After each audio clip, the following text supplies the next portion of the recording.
Hello there. My name is Robert Beatty, and this is the first of 6 recordings which I'm creating in order to help you get started with your mindfulness practice, or the practice of insight meditation, or vipassana. This is a poem by a Sufi mystic named Kabir, who lived in the 15th century. The small ruby that everyone wants has fallen out in the road. Some people say it lies to the east of us, others say to the west of us. Some say in deep waters, others say in primitive earth rocks.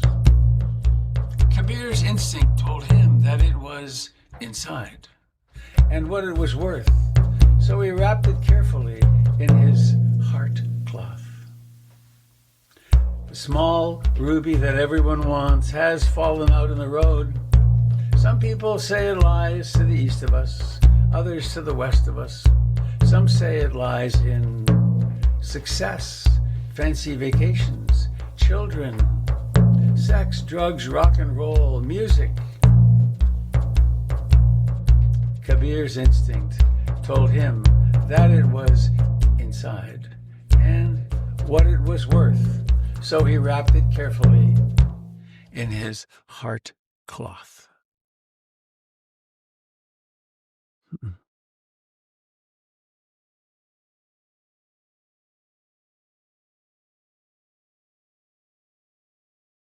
So this will be mostly a guided meditation, and you can use these recordings to do them all in one day, or maybe repeat one for a few days. Do it at the pace and way that works for you. So, something really miraculous is happening. You're breathing in and breathing out. Your body is. And this has been happening flawlessly ever since that moment a few eye blinks ago when your mother could no longer breathe for you. Carbon dioxide built up in your lungs. You cried. You expanded your lungs. Everyone in the room was relieved.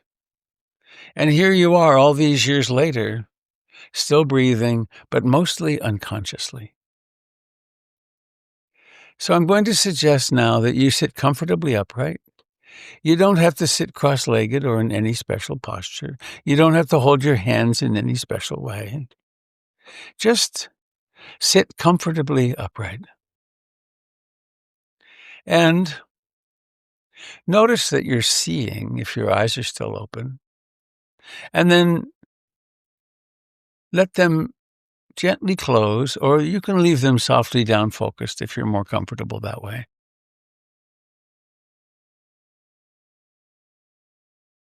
Notice that your body is alive. In fact, it is nothing but life. Everywhere awareness opens, there is the tingling and vibrating of aliveness.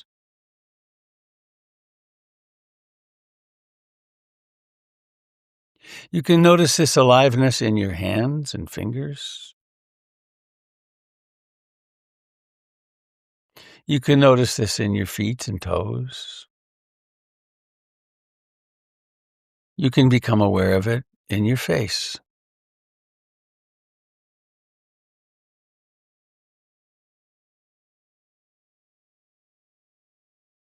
And quite particularly, you can notice it in the breathing.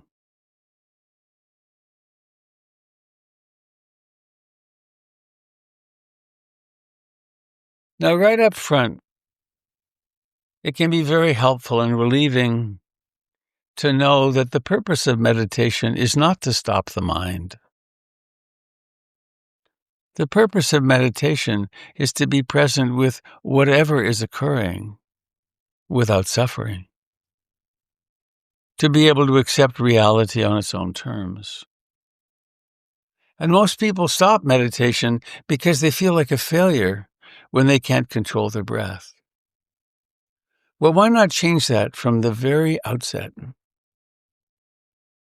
Set a goal or an intention or an aspiration. I aspire to sit here for a while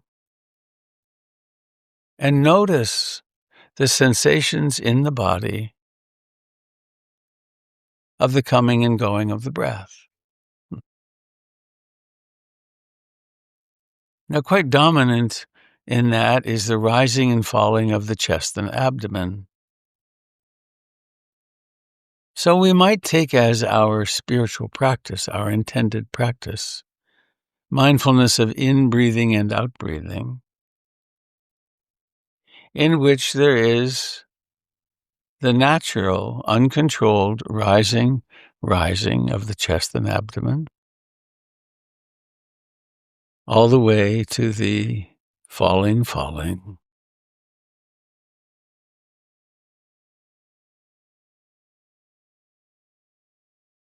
And the simplest instruction possible is, when you can, with no violence, with no coercion, bring awareness into the sensations in your body of breathing in and breathing out.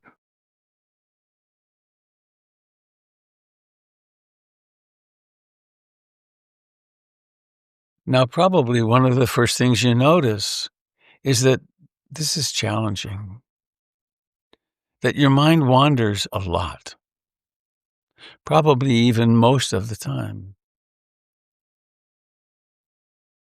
There's an alternative place to pay attention, which is at the nostrils, where the air rushes over the membranes in the nose or touches the upper lip. And you can use this as a home base as well.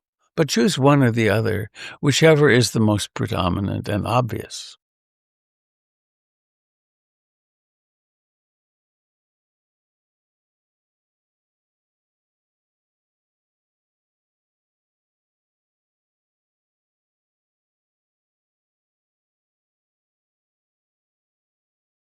So, what do you notice?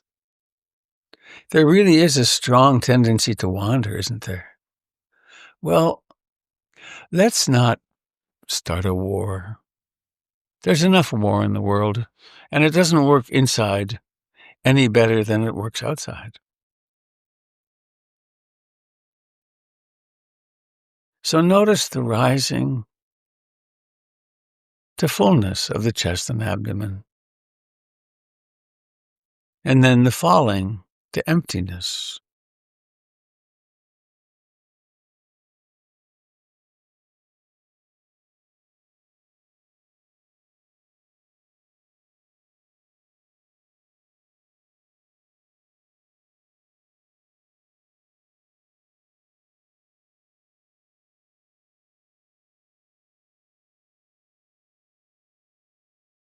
So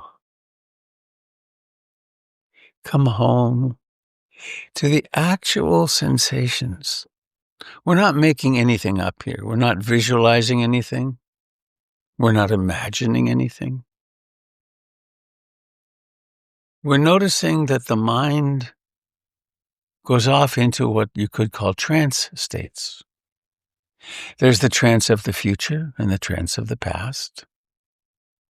There's the trance of worry and self-hatred.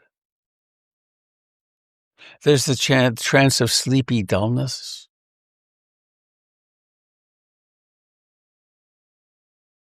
Come home to now, to these sensations.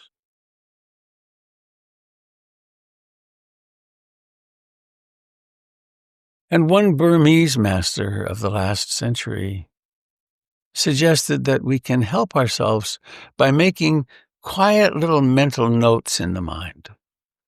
Like, as the chest and abdomen are filling and beginning to expand, we make little cognitive notes, rising, falling. Now, we're not making the noting the most important thing. The noting is just like a little sign that says, pay attention here. Rising, rising, falling, falling.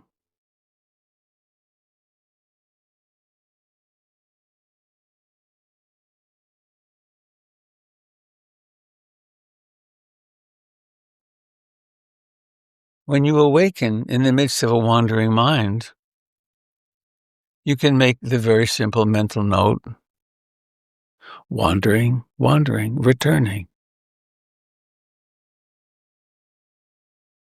And let the returning be very gentle. There is absolutely no help in grabbing the body quickly and bringing awareness back to the body. That just creates violence, and the meditation is completely against violence.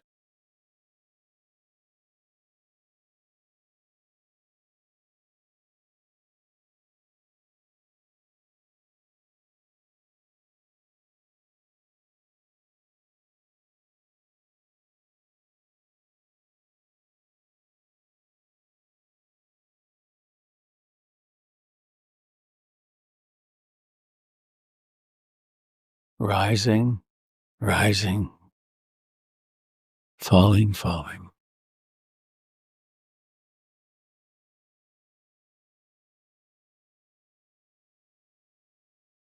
You may discover that there's frustration. Many of us think that we should be able to do something, even something as complex as this in a way. Even when we've allowed the mind to run roughshod over us for decades, we think, well, I should be able to control my mind.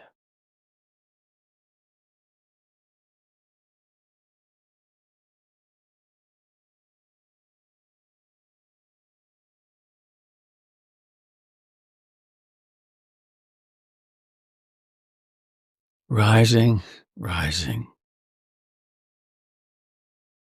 falling, falling.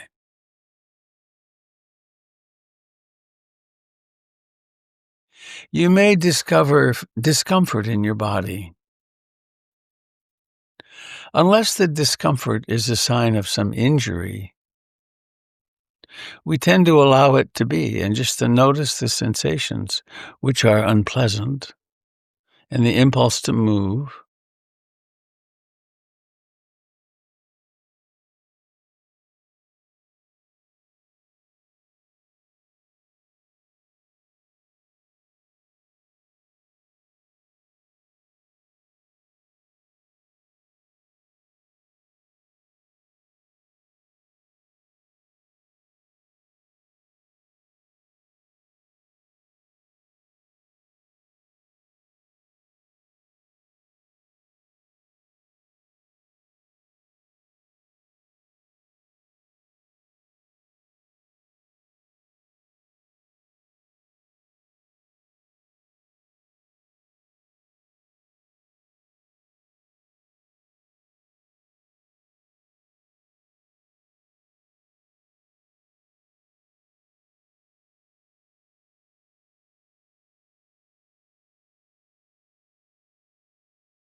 Sometimes you may discover that the mind stays quite calmly on the in-breathing and out-breathing, the rising and falling.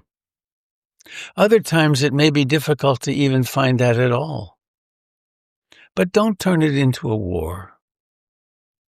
Don't turn it into a struggle.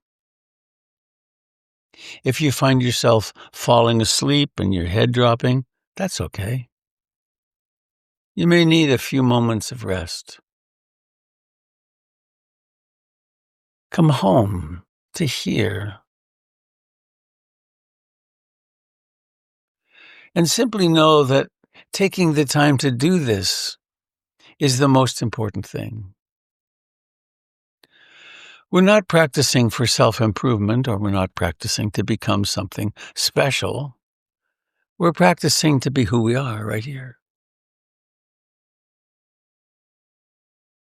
This kind of practice of mindfulness is sweeping the Western medical world and the psychological world, where it can help a lot with suffering and with symptoms.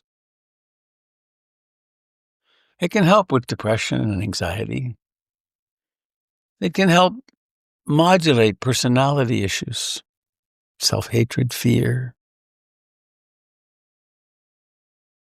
But when it comes right down to it, the purpose of meditation is to be here now, to be in this living present moment of breathing in and breathing out.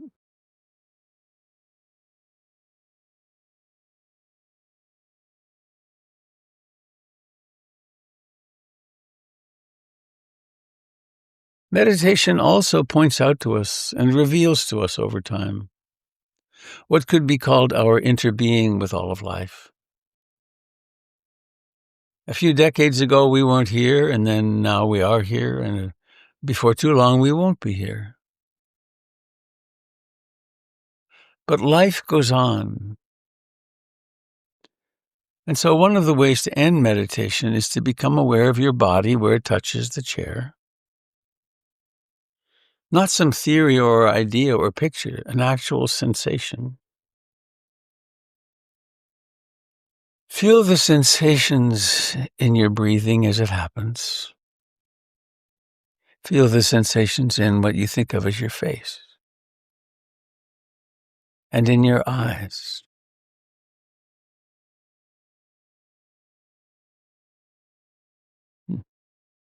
Eyes are alive, and they have a feeling of aliveness. And now,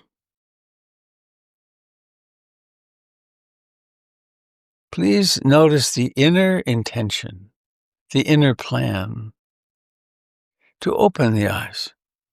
And then pay attention to the sensations in the eyelids. And also notice the way the thinking has to decide, now I'm going to open my eyes. And as you do that, one lovely thing to say is, may all beings share in the merits of my practice. May all beings everywhere, our brothers and sisters of the air, the earth, and the waters, may we all become more loving and happy and kind.